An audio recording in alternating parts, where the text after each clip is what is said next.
또 반갑습니다. 이제 1년여 만에 다시 보게 돼서 너무 기쁘고 또 이렇게 LA 사랑의 교회 분들과는 이렇게 친근감을 어쩐지 이렇게 느끼는 것 같아요.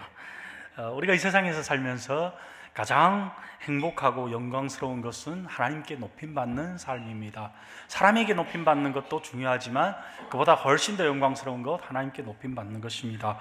오늘 우리가 본 본문은 바로 하나님께서 요셉을 높이시는 그 장면이죠. 그렇다면 이런 높임은 어떻게 이루어질까요? 우리는 요셉의 삶을 통해서 이를 바라볼 수가 있습니다. 그것은 바로 우리가 하나님을 바르게 경험함으로 되어지는 것입니다. 우리 모두는 하나님을 만나고 경험하여야 합니다. 그런데 하나님을 경험하는 방식이 우리 삶 가운데서 바르게 진행되어질 때 우리 모두는 하나님께 높임받는 행복하고 영광스러운 삶이 가능한 것을 확인할 수가 있습니다. 요셉의 인생을 통해서 우리가 이를 바라보도록 하겠습니다. 여러분께서 요셉 이야기를 잘 아신다고 생각해서 일부만 뽑아서 읽었습니다. 요셉의 인생은 네 막으로 구성됩니다. 마치 드라마와 같아요. 그의 인생 제1막에서 요셉은 아버지 야곱의 총애를 받는 아들로서 드러났었습니다. 야곱은 요셉에게만 채색 옷을 입혔는데 이는 길고 술이 달린 그리고 여러 가지 색깔로 되어진 옷을 넣어서 이건 일하기가 아주 불편한 옷입니다.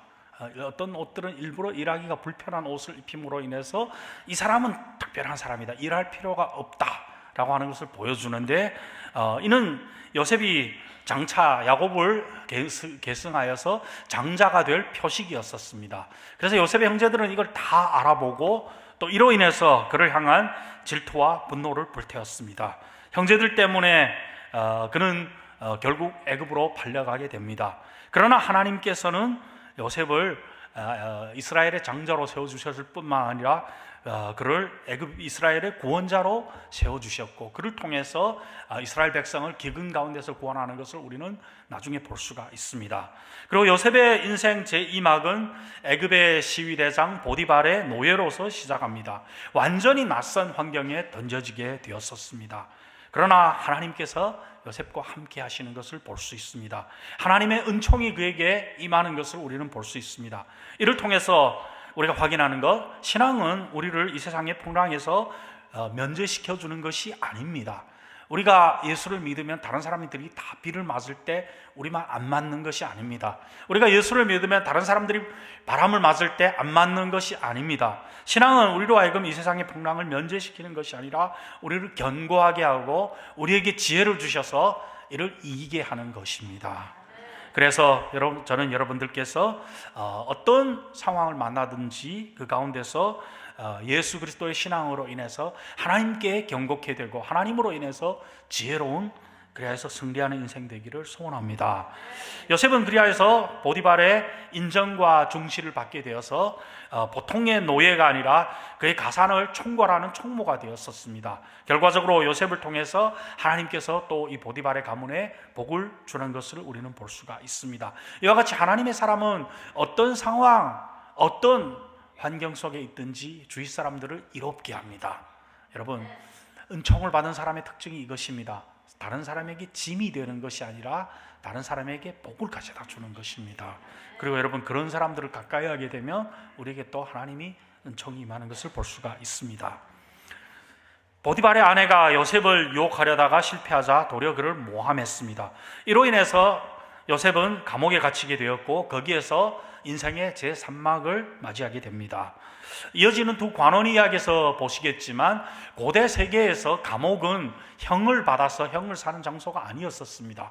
왜냐하면 경제적으로 굉장히 낙후한 그런 시대에 감옥에 가두어서 공짜로 재워주고 먹여준다고 하는 것은 벌이 아니라 많은 사람들에게는 오히려 그게 좋은 거로 보일 수가 있었어요. 그래서 이거는 경제가 발전한 다음에 그렇게 하는 것이, 그 전에 감옥은 그 심판을 받기 전에 대기하는 장소입니다. 그 두 관원 이야기에서 여러분 보시다시피 감옥에 갇혔던 두 사람이 다시 나와서 심판을 받아서 한 사람은 무죄로 풀려나고 한 사람은 사형을 받지 않습니까? 이를 비교해서 보게 되면 세계 고대사는 다 비슷했어요. 중국도 그렇고 로마도 그렇고. 그러므로 심판을 받은 후에는 유배를 보냅니다. 제일 살기 힘든 장소로, 중국 같으면 저기 신강 지역 같은 데로 제일 남쪽 그 습기가 너무 세서 살기 힘든 장소로, 로마에서는 그 바다에 있는 그 어려운 섬으로 유배를 보내지요. 그런데 요셉이 감옥에 오랫동안 갇혀 있었다는 것은 무엇을 의미합니까? 저는 이렇게 해석하고 있습니다. 아마도 보디발은 요셉이 무고하다는 것을 알았을 것 같습니다. 그 전까지 행실을 봐서 그럴 사람이 아니라는 것. 그래서 그를 억울하게 이렇게 유배를 보내기도 원치 않았고, 그를 유배 보내는 정도가 아니라 정말 주인의 아내를 범했으면 그건 사형이지 않습니까? 그렇게 그가 죽는 것을 원하지도 않았고, 또 그를 이 심판을 통해서 요셉이 무죄가 되고 자기 아내가 잘못한 것이 드러나는 것도 원치 않았던 것 같습니다. 그래서 그냥 감옥에 가둬놓고 심판을 미루고 그냥 미루어서 그게 몇 년 되는 것이었습니다. 이런 상황 가운데서도 하나님의 은총은 요셉과 함께 했습니다. 그래서 그는 그 감옥을 지키는 전옥의 신뢰를 받게 되었고, 그와 함께 감옥을 관리하는 그런 위치에 있게 됐고, 이로 인해서 하나님이 또한 복을 주시는 것을 경험할 수가 있습니다. 이때 바로의 꿈이 등장하게 됩니다. 이 꿈을 통해서 하나님께서는 곧 도래할 애굽과 그 중동 지역의 풍년과 흉년을 보여주셨습니다. 애굽의 모든 박사와 술객들은 이를 해석할 수가 없었습니다. 바로 이때 요셉은 함께 감옥에 갇혔던 애굽 관원의 추천을 받아서 왕궁에 설 수가 있습니다. 바로의 왕궁에 섬으로 인해서 요셉 인생의 제3악이 시작되었습니다. 오늘 본문은 바로 그 장면을 생생하게 보여주고 있습니다. 애굽의 왕궁에서 요셉은 바로의 꿈을 해석했을 뿐만 아니라 하나님의 영으로서 지혜를 받고 명철을 받아서 이 꿈이 보여주는 위기를 어떻게 해결할지를 또한 제시하게 되었었습니다. 바로는 하나님이 영이 요셉과 함께함을 확인하고, 이로 인해서 그로 하여금 애굽 전체를 다스리는 총리 대신에 임명하게 됩니다. 이것이 바로 간단히 요약하여 보게 될 요셉 인생의 네 장면이었었습니다. 우리를 통해서 우리가 볼 수 있는 것, 요셉은 진정 하나님께 높임받은 사람이며, 그가 하나님께 높임받은 사람으로 되기 위해서 그는 인생의 여러 단계를 거쳐서 하나님의 은총을 경험하고, 그로 인해서 승리를 맛보게 되었으며, 이 승리를 누적하여서 하나님께 높임받은 위치에 오르는 것을 볼 수 있습니다. 요셉은 가정의 풍족한 환경 속에서도 하나님의 은총을 경험하게 되었고, 애굽의 노예라고 하는 상황에서도 하나님의 은총을 경험하게 되었고, 감옥이라고 하는 음침한 상황에서도 하나님의 은총을 경험하였으며, 애굽의 왕궁이라고 하는 그 세대의, 그 세상의 모든 엘리트들이 모이는 장소에서도 하나님의 은총을 경험하게 되었습니다. 하나님의 은총은 하나님께서 그분이 자녀가 이 세상에서 살면서 누리도록 주어지신 특권입니다. 그것은 우리가 어떤 상황에 처해 있든지, 우리의 과거가 어떤지, 우리 손에 가지고 있는 조건이 무엇이든지에 구애를 받지를 않습니다. 여러분, 여기 오시면서 그 이민 삶이 힘들다는 말을 많이 듣는데, 여러분 아무리 힘들도 요셉보다는 많이 낫죠. 팔려서 온 분은 없지 않습니까? 혹시 있습니까? 다 자원해서 자기가 비행기 티켓 끊어서 왔잖아요. 그리고 여러분, 이민자로서 이렇게 다른 문화, 다른 언어에서 산다는 것이 어렵지만, 그래도 오기 전에 영어를 조금이라도 공부하셨잖아요. 학교 다니면서도 했고, 이민 오기 위해서 준비도 했고. 요셉은 전혀 준비되지 않은 상황 가운데서 그냥 던져졌었습니다. 그런데 그런 상황 가운데서도 하나님의 은총은 함께 하십니다. 왜냐하면 하나님께서 그분의 자녀가 이 세상에서 살아가면서 그분과 동행하기 위해서 주신 특권이 바로 은총입니다. 이 은총을 인해서 우리는 하나님 안에서 위대하고 풍성한 삶을 기대할 수가 있습니다. 그러므로 여러분, 예수님을 믿는다는 것은 우리가 이 세상에서 할 수 있는 모든 결정 가운데서 가장 위대한 결정입니다. 하나님을 믿게 되었을 때 우리의 인생에는 거의 무한한 가능성이 펼쳐집니다. 저는 이 단어를 좋아해요. 거의 무한한 가능성. 왜냐하면 하나님은 무한하신 하나님이십니다. 예수님을 믿게 됨으로 우리는 이 하나님과 연결되었기 때문에 이 하나님으로부터 거의 무한한 인생의 가능성을 부여받게 되는 것입니다. 그러므로 여러분, 절대로 자기 자신을 낮잡아 보시지 마시기를 바랍니다. 예수를 믿기 때문에 우리 인생은 거의 무한한 하나님의 자원에 연결되었고, 거의 무한한 이 세상의 가능성 앞에 열려 있습니다. 저는 안타깝게 많은 그리스도인들이 하나님 앞에서 겸손하려고 그러는지 자기 자신을 계속 낮추는 것을 보면서 그럴 필요가 없다고 생각하고 있습니다. 예를 들면 어떤 사람들이 이렇게 얘기해요. 저는 아무것도 아닙니다. 초계와 같습니다. 아무것도 할 수 없습니다. 여러분, 그럴 필요가 없어요. 예수님을 믿고 하나님 앞에 나아가서 하나님과 연결되었을 때 우리는 무한한 가능성이 열려있는 사람들입니다. 특히 저는 자녀를 키우면서 이게 얼마나 맞지 않는지를 더 경험하게 되었습니다. 여러분들, 많은 분들을 자녀가 갖고 계시는 것 같은데, 여러분 한번 이렇게 생각해 보십시오. 여러분 자녀가 여러분을 찾아와서 매일 아침 일어나가지고 아버지는 위대하고 저는 아무것도 아니고 초계 같은 사람입니다. 여러분 좋겠습니까? 얘가 무슨 약을 잘못 먹었나? 내가 애를 잘못 키웠나? 뭐 그거잖아요. 여러분 하나님 앞에 나와서 그럴 필요가 없어요. 하나님이 위대하게 보이려고 자기 자신을 낮추는 거 필요하지 않습니다. 하나님의 위대하심은 그 자체로서 너무너무 웅장하기 때문에, 마치 우리가 히말라야 산 앞에 가서 히말라야 산이 더 높게 보이려고 그 앞에 엎드릴 필요가 없는 것 같습니다. 우리가 엎드리든지 서든지 뛰든지 그 히말라야 산의 높이는 우리와 상관없이 그 자체로 위대한 겁니다. 하나님이 그런 분이시에요. 그래서 우리는 하나님 앞에서 자기 자신을 그렇게 너무 비하시킬 필요가 없고, 오히려 저는 이렇게 생각합니다. 이 하나님 앞에서 우리에게는 거의 모든 가능성이 열려졌다고. 저는 여러분께서 그것을 오늘 확인하시고 이 한 주간의 삶 가운데서 그것을 경험하게 되기를 소원합니다. 이 거의 무한한 가능성은 우리 직장에서 열리고, 우리 가정의 삶에서 열리고, 우리 교회의 삶에서도 열립니다. 그것은 어떤 독특한 한 방면만이 아니고, 어떤 한 순간만이 아니고, 우리 인생의 모든 단계에서, 그리고 또 우리 인생의 모든 중요한 영역에서 펼쳐지게 됩니다. 중국 이야기를 조금만 하게 지나가겠습니다. 여러분 들으셨던 것처럼 2019년부터 중국 교회는 엄청난 핍박을 받았습니다. 그래서 한 교회가 한 곳으로 모일 수가 없습니다. 그리고 공개적으로 전도를 할 수가 없고 전도 집회도 할 수가 없습니다. 그런 상황 가운데서 새로운 사람들이 예수님께로 나올 수 있을까요? 교회가 존속하고 발전할 수 있을까요? 어떻습니까? 가능합니다. 왜냐하면 살아계신 하나님이 우리와 함께 하시고 하나님의 은총이 우리와 함께 하기 때문에 가능합니다. 그래서 저희 교회는 바로 오기 전에 5월 달에 1년에 2번에 있는 세례 가운데 봄철 세례를 마치고 제가 왔습니다. 이번에도 56명의 형제 자매들이 세례를 받고 예수님한테 들어왔는데, 저희 교회는 그래서 상대적으로 평화로울 때든지 핍박 가운데서든지 심지어 코비드 때에도 1년에 거의 100명 정도가 어떨 때는 조금 못 되고 어떨 때는 좀 넘어가서 100명 정도가 세례를 받고 주님께로 돌아옵니다. 여러분, 그게 어떻게 가능할 것 같아요? 모든 그리스도인 한 사람 한 사람이 예수님으로 인해서 하나님께 연결되고 그들이 삶 가운데서 하나님이 함께 하시는 은총의 흔적이 드러나게 될 때, 그 직장 동료들이 와서 물어봅니다. 우리는 같은 학력을 가지고 있고 같은 해 입사했는데 왜 너의 컨디션은 나와 다른가? 왜 너의 열매는 나와 다른가? 물어보는 겁니다. 그러면 그때 그들을 소급으로 인도하고 거기에서 하나님을 만나고 경험하도록 하면 그들이 세례를 받고 하나님께 돌아오는 것을 볼 수 있습니다. 그래서 공식적으로는 다 불가능하지만 우리 모두가 이 하나님께 연결되고 하나님의 은총을 경험하면서 살면 모든 것이 가능한 것을 우리는 볼 수가 있습니다. 요셉은 이를 또 잘 보여주고 있습니다.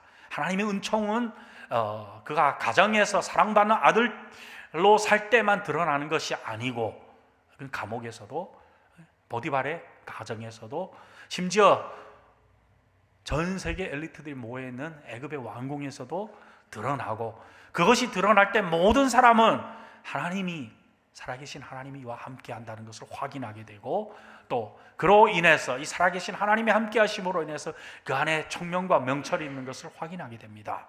이런 상황이 이루어지게 된다면 우리는 어떤 곳에서도 어떤 환경에서도 하나님을 증거하고 사람들을 하나님께로 이끌 수가 있습니다.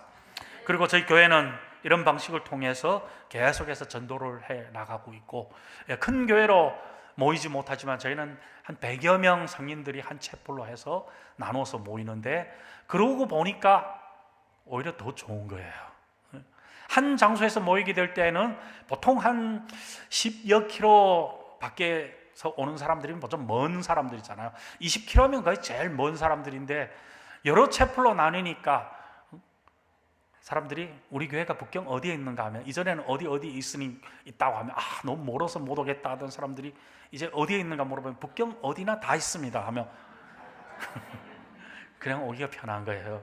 그래서 채플로 모이고 나서 저희 교회는 오히려 계속해서 더 발전을 이어가게 되었고, 처음에 이제 핍박받을 때 6개 채플로 시작했다가 지금은 15개까지 발전하게 되었습니다. 그래서 모든 어떤 상황 가운데서도 우리가 하나님의 은총을 경험하면 승리를 이룰 수가 있습니다. 그리고 그 승리가 축적되어질 때 우리 인생은 하나님께 높임받은 인생이 됩니다. 저는 지금까지 20년 동안 북경에서 이제 목회를 하면서 하나님을 경험하지 못한 사람들이 특징이 무엇인가를 봤더니 두 가지가 있었어요. 하나는 신앙에 대해서 너무 기대가 없는 거예요. 하나님이 나한테서도 나타나고 하나님의 은총이 나한테도 나타날 수 있다라고 하는 기대가 없는 사람은 보면 거의 안 믿는 사람이랑 비슷하게 살아가요. 그래서 기대가 굉장히 중요합니다, 여러분.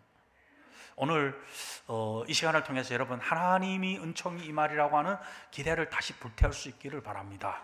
성경에 보면 예수님께서 그 치유를 하시기 전에 항상 물어봅니다. 뭘 원하는가? 이게 어떻게 보면 참 웃기는 게, 눈먼 사람이 왔는데 뭘 원하겠어요? 눈 뜨는 걸 원하죠. 예. 걷지 못하는 사람이 들려서 왔는데 뭘 원하겠어요? 일어나 걷는 걸 원하죠. 그렇게 뻔한데 예수님께서 물어봅니다. 넌 뭐를 원하는가? 왜 그랬을 것 같아요? 저는 그들 안에서 기대치를 일으키기 위함이라고 생각하고 있습니다. 나는 눈 뜨기를 원합니다. 나는 걷기를 원합니다. 라고 말할 때 그들 안에 이 하나님의 능력이 경험되어질 그 기대가 타오르는 것입니다. 그래서 이제 여러분, 오늘 이 시간을 통해서 여러분 안에 하나님을 경험하고 하나님의 은총이 임하리라고 하는 그 기대치가 오늘 시작되고 타오르게 되기를 소원합니다. 그리고 두 번째로, 하나님을 경험하지 못하는 사람들의 특징을 보면 너무 막연하게 기다립니다. 하나님이 언제 나한테 땅 하고 나타나서 큰 일을 하실까 하는데, 우리가 요셉 인생을 통해서 볼 수 있는 것은, 그것은 한 단계 한 단계의 경험이 축적되어져서 이루어지는 겁니다. 제가 이제 건축을 공부해가지고 이 건축식으로 생각을 하게 되는데, 그게 신앙에도 너무 유익한 걸 보게 되었습니다. 건축의 특징이 뭔가 하면, 시작을 하면 투자를 받아야 되고, 설계도면이 있어야 되고, 그 다음에는 기초를 놓아야 되고, 그 다음에 골조를 올려야 되고, 마지막 실외 장식을 해야 되는 겁니다. 근데 한 단계가 마치기 전에 그 다음 단계는 시작될 수가 없어요. 근데 우리 인생도 비슷한 것 같아요. 위대한 건축이라고 하는 우리 인생의 그 풍성함이 이루어지는 것은 그냥 한꺼번에 순식간에 되는 것이 아니고 한 단계 한 단계를 제대로 거치면서 이루어지는 것입니다. 그래서 저는 이렇게 여러분들에게 말씀을 드리고 싶습니다.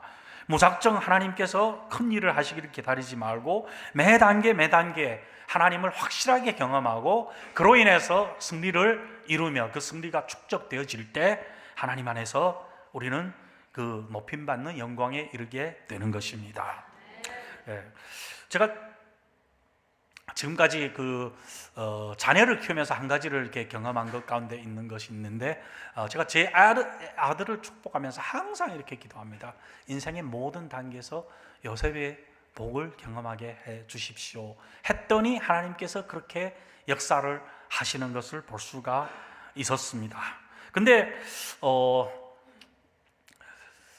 걔가 어려서부터 이제 컴퓨터를 너무너무 좋아했었어요. 그래서 컴퓨터 사이언스를 이렇게 전공을 하려고 하는데, 혹시 여기 컴퓨터 사이언스 배우신 분들이 계십니까? 전공하신 분 계십니까? 컴퓨터 사이언스 쪽을 세계에서 제일 잘하는 대학교가 어딘지 아세요? 네. 미국에 있는 대학교인데 카네기 멜론이라고 하는 대학입니다. 그래서 걔가 그리로 가려고 했는데 글쎄 웨이팅 리스트에 이름을 올리고 계속 안 됐었어요. 그래서 할 수 없이 걔가 우리가 가깝고 익숙한 이 샌디에고로, UC 샌디에고로 가게 되었었습니다. 그래서 그때 제가 걔한테 해준 이야기가 이것입니다. 하나님께 높임 받는 것 한순간에 이루어진 것이 아니니까 인생의 매 단계에서 차곡차곡 하나님의 은총을 경험하게 되면 우리의 인생은 높임 받는다. 라고 했습니다. 그래서 대학을 잘 졸업했고 취직도 잘해서 저기 앤듀로라고 하는 이제 유니콘 회사에 취직했는데 결국 보니까 카네기 멜론을 졸업해도 다 그리로 가더라고요. 그래서 여러분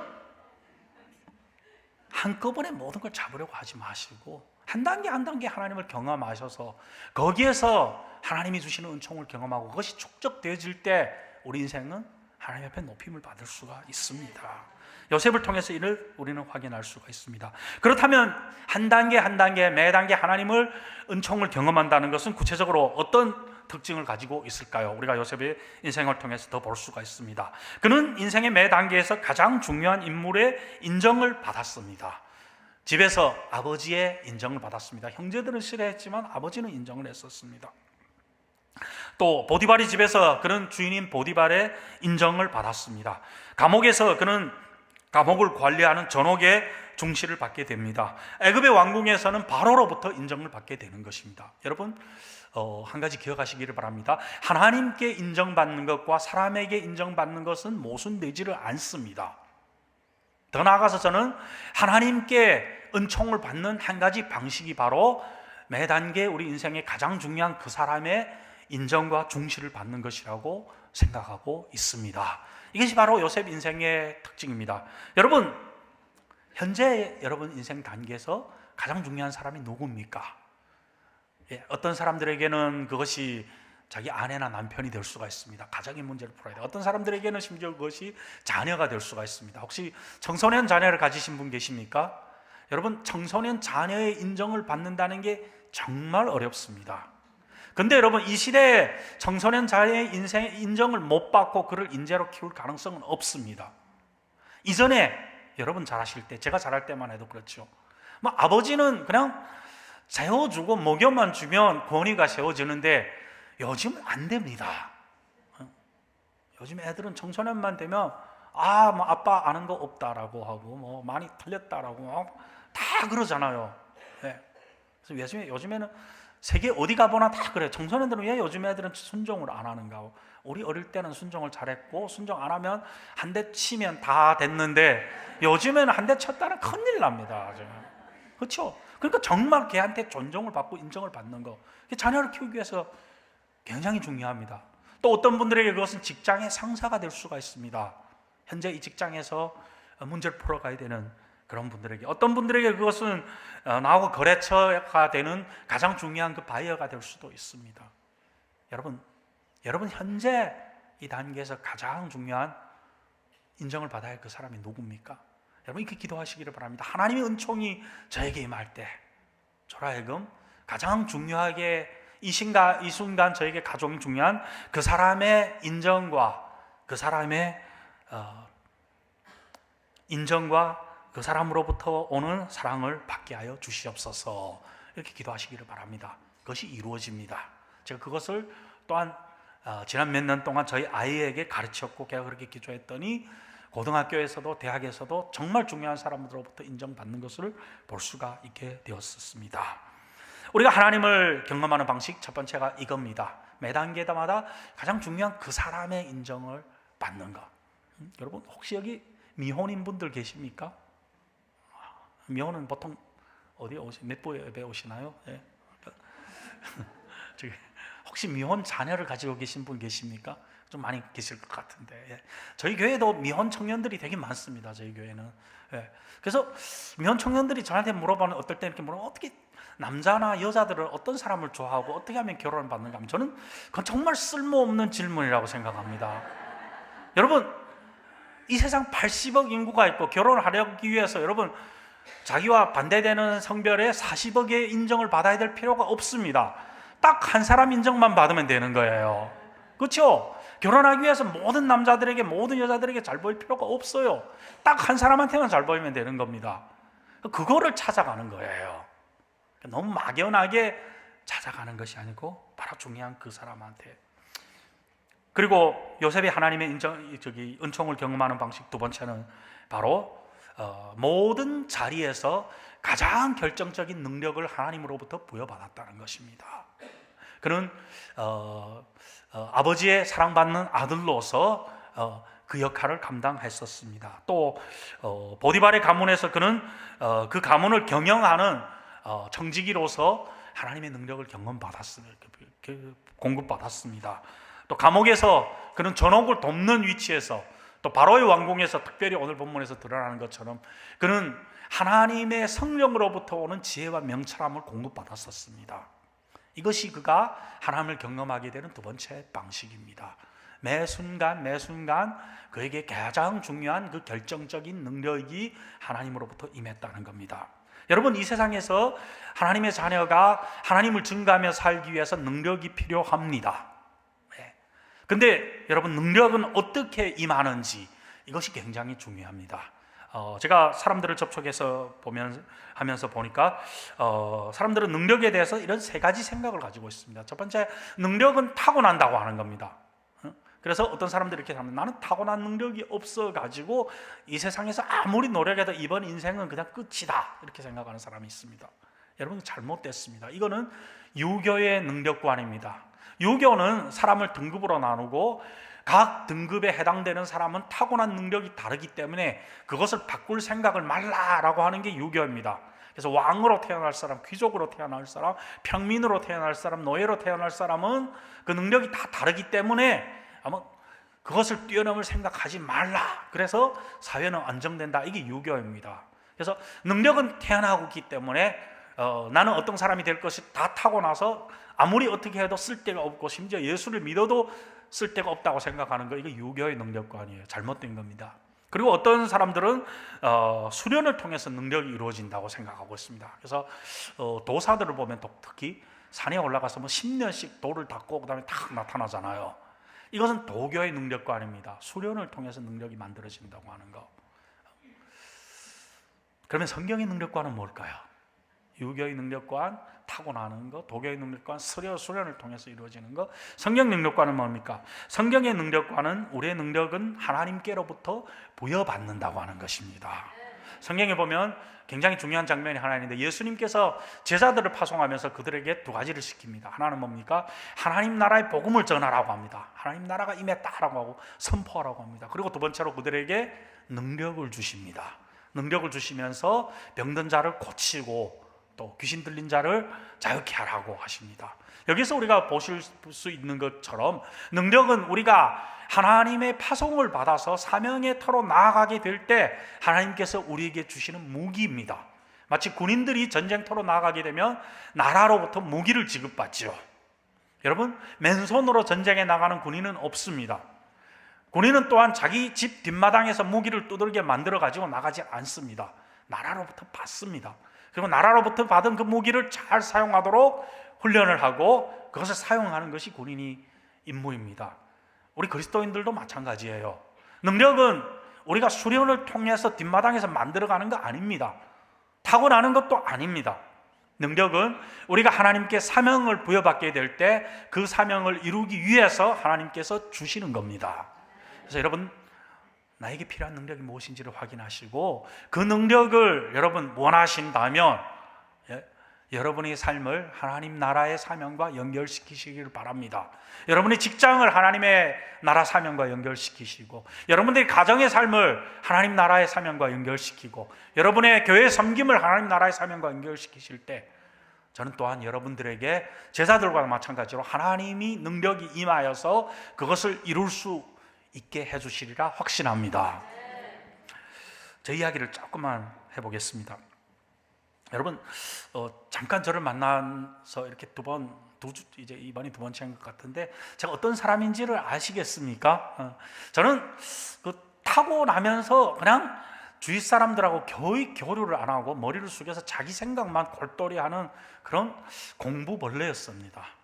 그래서 저는 이 얘기를 하면 어떤 분들은 약간 이렇게 열받으실 수도 있는데, 저는 어려서부터 대학 졸업할 때까지 공부가 힘들다고 생각해 본 적이 한순간도 없었습니다. 뭐 그게 그냥 하면 되는 거지, 이게 무슨 그렇게 힘든가 하고. 그리고 유학을 와서 여기서 공부하시는 분들 다 아시지만 그 영어가 잘 안 되니까 좀 힘들잖아. 근데 저는 다른 거는 다 힘들어도 시험을 보는 거는 너무너무 쉬웠어요. 이게 책 읽고 그 책 안에서 이렇게 문제를 내면 저는 뭐 영어를 잘 못해도 한 95%는 맞춰요. 근데 보니까 여기서 잘하는 애들이 잘 못 맞추더라고. 그래서 자기 신기하다, 왜 그런가. 근데 어쨌든 그랬어요. 근데 제가 인간관계가 너무너무 없어가지고 그냥 머릿속에서 자기 생각만 골똘히 하면서 제가 초등학교부터 대학까지 그렇게 살았었습니다. 그러다 대학 때 예수님을 만나게 되었었습니다. 여러분, 이런 사람이 교회를 개척할 수가 있겠습니까? 그래서 저는 자라면서 한 번도 반장 해본 적이 없어요. 반간부 같은 걸 해본 적이 없어요. 그냥 자기 세계에 갇혀서 살아가는 사람이니까 그런 반장 같은 거, 반간부 같은 걸 한 번도 해본 적이 없습니다. 처음으로 사람을 이끌어 본 게 제가 예수님을 믿고 나서 전도를 하고 나니까 어쩔 수 없이 이끌게 되었었습니다. 이런 사람이 여러분 교회를 개척할 수가 있을까요? 저는 안 된다고 생각했고, 제 신학교에 들어오면서 처음으로 이제 은사 테스트를 했는데 저희 학교 교수님도 은사 테스트를 해보고 너는 교수를 하면 맞겠다, 목회는 잘 안 맞는다고 했는데 저도 그게 맞다고 생각해요, 그 테스트가. 그리고 제 주위에 다른 사람들도 다 그렇게 생각했었습니다. 근데 여기서 공부하고 사역하면서 저는 한 교회가 바르게 세워진다는 것이 얼마나 무한한 가능성을 가지고 있고 위대한가를 알게 됐습니다. 그래서 교수로서 그걸 남한테 시키는 건 너무 아깝고 내 자신이 해야 되겠다고 해서 교회를 개척했어요. 근데 개척하고 섬겨가다가 보니까 하나님께서 주시는 것을 볼 수가 있게 됐습니다. 어떻게 사람들을 묶어야 되고 뭉쳐야 되고 어떻게 사람들을 격려하고 이끌어야 되는지 하나님이 주시는 겁니다. 한 번도 해본 적이 없는데 하나님께서 주시는 것을 저는 볼 수가 있습니다. 그래서 저희 교회는 사람들이 뭉치고 헌신도들이 굉장히 높아요. 물론 이 한인교회들도 헌신도가 높지만 중국 성도들도 불가능한 것이 아니고 헌신도가 굉장히 높습니다.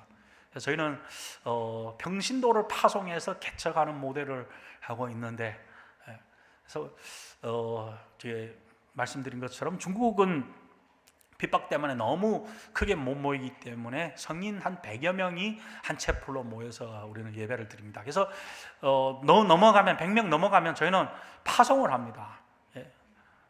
여러분식으로 말하면 다락방 한 개를 뜯어서 이렇게 파송을 하는데, 새 다락방이 뭉치면 새로운 채플을 개척합니다. 그리고 새로운 곳에 나가서 새로운 장소를 저희들이 찾고 예배를 만들고 해가는 거라는데 너무너무 잘해요. 이런 식으로 하나님께서 어떻게 해야 될지를 보여주시고 어떻게 사람들을 격려하고 어떻게 사람들을 묶어야 되는지를 주시면 저는 가능하다고 생각하고 있습니다. 그래서 여러분, 사명을 가지게 되었을 때에는 불가능한 것이 없습니다. 그것을 이루기까지 하나님께서 필요한 능력을 주십니다. 반대로 능력이 필요하신 분들, 그 능력이 왜 필요한지 하나님의 사명과 연결시키시기를 바랍니다. 그러면 하나님께서 주십니다. 저는 그래서 우리의 신앙이 이렇게 승화되어야 된다고 생각하고 있습니다. 처음 예수를 믿을 때 우리 모든 사람들의 신앙은 문제 해결 지향적인 신앙입니다. 예수님 시대도 그렇잖아요. 이렇게 혈류증이 있어서 예수님께 나왔고, 이렇게 눈이 안 보여서 예수님께 나왔고, 이게 문제 해결 지향적인 신앙입니다. 내가 어떤 문제를 해결하기 위해서 신앙을 가지는 겁니다. 그것이 신앙의 입문에서는 굉장히 좋은 겁니다. 근데 거기에 머물러 있어서는 안 됩니다. 계속 거기만 머물러 있으면 일종의 미신적인 신앙이 될 수가 있습니다. 제가 90년대 미국에 유학할 때 보니까 굉장히 유행하는 단어가 하나 건강한 신앙이라고 했는데 저는 그것이 맞다고 생각합니다. 그래서 문제 해결적인 신앙에서부터 하나님을 더 풍성하게 알고 경험함으로써 우리의 전 삶이 건강해지는 신앙으로 올라가야 됩니다. 저는 근데 여기에서 멈춰서는 안 된다고 생각합니다. 건강지향적인 신앙에서 더 승화해서 사명지향적인 신앙으로 가야 됩니다. 내가 건강한 것으로 끝나는 것이 아니라, 우리 가족이 건강한 것으로 끝나는 것이 아니고, 우리 교회가 건강한 것으로 끝나는 것이 아니고, 하나님께서 우리로 하여금 이 시대, 이 세상에서 살게 하신 이유를 찾아서 그것을 이루는 사명지향적인 신앙으로 승화해야 된다고 확신하고 있습니다. 그때 그 모든 것을 이루기 위해서 필요한 하나님의 능력이 또한 여러분들에게 임하게 될 것입니다. 이것이 바로 요셉이 하나님을 경험하는 방식이었습니다. 이 인생의 모든 단계에서 하나님의 은총을 경험하는데, 그 은총은 바로 가장 중요한 그 사람의 인정을 받는 것을 통해서 드러났습니다. 그리고 두 번째로 처한 위치에서 하나님께서 주신 그 사명을 이루기 위해서 필요한 능력을 하나님께 공급받음으로 이루어집니다. 이루어지는 것을 볼 수 있습니다. 하나님을 이렇게 우리가 경험하고 하나님께 높임 받을 때에는 아름다운 미래가 우리를 기다리고 있습니다. 요셉은 이렇게 하나님께 높임을 받음으로 인해서 두 가지를 이루었습니다. 첫 번째, 그는 이스라엘 사람들을 고센 땅으로 이주하게 하여서 이스라엘이 고센 땅에서 한 가족으로부터 한 민족으로 성장하도록 도왔습니다. 고센 땅은 애굽 동북부에 위치하고 있습니다. 나일강이 지중해로 흘러가 들어가는 델타 지역인데 보통 강이 바다로 들어가는 지역이 가장 비옥한 땅입니다. 요셉이 애굽의 총리 대신이 됨으로 인해서 이 가장 비옥한 땅, 고센 땅을 애굽으로부터 받았습니다. 그래서 이스라엘 사람들은 이주해서 고센 땅에서 성장하게 됩니다. 고센으로 들어갈 때 그들은 70여 명의 한 가족이었었습니다. 근데 400여 년 후에 애굽을 떠나게 될 때 그들은 한 민족으로 성장하여 있는 것을 볼 수가 있습니다. 이와 같이 우리가 하나님께 높임 받는다고 하는 것은 있어도 좋고 없어도 되는 것이 아니라 이룰 수 있을 때 그것을 이루면 엄청난 아름다운 결과가 우리를 기다리는 우리 모두가 사모해야 될 상황입니다. 우리가 마찬가지입니다. 우리가 하나님의 높임을 받게 되면 우리는 이 세상의 자원을 얻어서 하나님 나라를 세우는 데 기여할 수가 있게 되는 것입니다. 여러분, 그것을 사모하시기를 바랍니다. 여러분, 다시 한번 말씀드리지만 예수님을 믿게 되고 예수님으로 인해서 하나님께 연결되어졌을 때 우리 인생은 거의 무한한 가능성에 열려 있게 됩니다. 그래서 나는 그냥 평범하게 이렇게 살다가 간다라고 하는 생각, 잘못된 겁니다. 버리시기를 바랍니다. 여러분, 하나님의 은총을 경험하게 되고 그 은총이 축적되어서 하나님께 높임 받게 되었을 때는 이런 영광스러운 미래가 우리를 기다립니다. 우리는 이 세상의 자원을 얻어서 하나님 나라에 기여하게 됩니다. 그리고 두 번째, 요셉은 애굽 전역과 더 나아가서 그 주위의 중동 지역에 많은 사람들이 기근에서 죽을 수밖에 없는 운명에서 그들을 구원하였었습니다. 우리가 하나님께 높임 받게 되었을 때는 하나님 나라에 기여할 뿐만 아니라 우리 주위의 많은 사람들에게 유익을 끼치고 더 나아가서 이 세상을 이롭게 하는 사람이 될 수가 있습니다. 여러분, 다시 한번 여러분들에게 말씀드리지만 하나님 안에서 펼쳐질 그 가능성을 여러분 제한하지 마시기를 바랍니다. 왜냐하면 부활하신 예수님께서 오늘 우리와 함께하게 계십니다.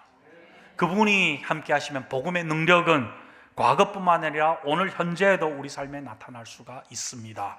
많은 사람들이 성경을 읽으면서 요셉 이야기, 바울 이야기, 다윗 이야기, 베드로 이야기를 나와 상관없는 옛날 먼 곳에서 벌어진 이야기로 생각하는 것이 있는데, 경향이 있는데 너무 저는 그걸 아쉽게 생각하고 있습니다. 성경 이야기는 결코 먼 나라, 먼 시대 이야기 아닙니다. 그래서 하나님께서 우리에게 지금 하실 수 있는 역사입니다.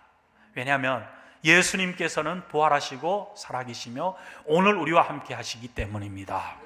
저는 이것을 우주 제일의 진리라고 얘기하고 있습니다. 조금 약간 조크로 섞어서. 여러분, 그래서 신앙에 관련해서 다른 건 다 잊어버려도 되는데 이 한 가지만은 절대 잊어버리면 안 되는 게 있는 것 있습니다. 그건 바로 예수님이 부활하셔서 우리와 함께 하시다고 하는 것. 그래서 다시 한번 제가 여러분께 묻겠습니다. 예수님이 지금 어디 계십니까? 우리 가운데 계십니다. 이 자리에 계십니다. 우리가 예수님의 이름으로 예배하려고 모였을 때 예수님이 우리 가운데 함께 계십니다. 그래서 예배는 절대로 어떤 의식, 형식이 아닙니다. 부활하셔서 우리 안에 우리 가운데 계시는 그 예수님을 만나는 순간입니다. 그러므로 예배를 통해서 위대하고 영광스러운 일이 이루어질 수가 있습니다. 그리고 두 번째로 예수님께서는 제자들을 파송하시면서 우리가 예수님의 사명을 감당할 때 그분께서는 세상 끝날까지 우리와 함께 하신다고 약속하셨습니다. 예수님이 마태복음 28장 제일 마지막 하신 말씀이 세상 끝날까지 함께 하신다고 하는데, 우리가 사명을 받아서 그 사명을 이루기 위해서 나아가게 될 때 예수님이 어디 계십니까? 우리와 함께 하십니다. 이것이 바로 임마누엘이라고 하는 뜻입니다. 우리가 예배 드릴 때 예수님이 우리와 함께 하시고 우리가 그분의 사명을 이루기 위해서 나아갈 때 예수님이 우리와 함께 하신다는 것. 예수님은 결코 저 멀리 하늘나라 보좌에 앉아서 냉랭한 눈길로 이 세상에서 고생하는 중생들을 바라보는 분이 아닙니다. 너무 잘못된 시각이에요. 그래서 여러분 다른 걸 다 잊어버려도 좋은데 우주 제일의 진리 이거는 절대로 잊어버리면 안 됩니다. 이걸 잊어버리면 그리스도인들도 안 믿는 사람하고 똑같이 살게 되고 결과가 안 믿는 사람하고 거의 비슷한 인생이 되는 겁니다. 그것이 바로 겁니다. 예수님은 부활하셨고 부활하신 예수님께서는 오늘도 우리와 함께 하시다는 것. 그러므로 이 무한한 가능성이 우리 앞에 열려 있게 됩니다. 여러분 한 분 한 분 요셉과 같이 현재 처한 상황 가운데서 하나님의 은총을 경험하게 되기를 소원합니다. 은총은 하나님께서 그분이 자녀에게 주시는 특권입니다. 모든 자녀가 가질 수 있는 특권입니다. 이 은총을 경험하게 되었을 때 우리는 현 상황 가운데서 우리에게 가장 중요한 사람의 인정을 받고 신뢰를 받을 수가 있습니다. 우리는 그리고 현재 처한 위치 가운데서 하나님의 사명을 이루기 위해서 필요한 그 능력을 공급받을 수가 있습니다. 다시 한번 여러분 능력이 필요하십니까? 능력은 받는 겁니다.